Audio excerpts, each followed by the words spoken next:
ഞാനറിയാതെ നിൻ പൂമിഴിത്തുമ്പിൽ കൗതുകമുണരുകയായിരുന്നു.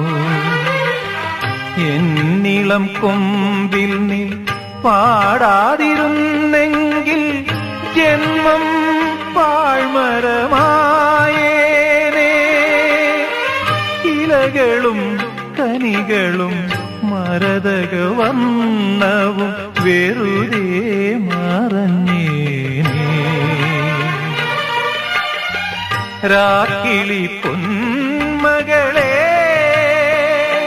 നിൻ പൂവിളി യാത്രാമൊഴിയാണോ?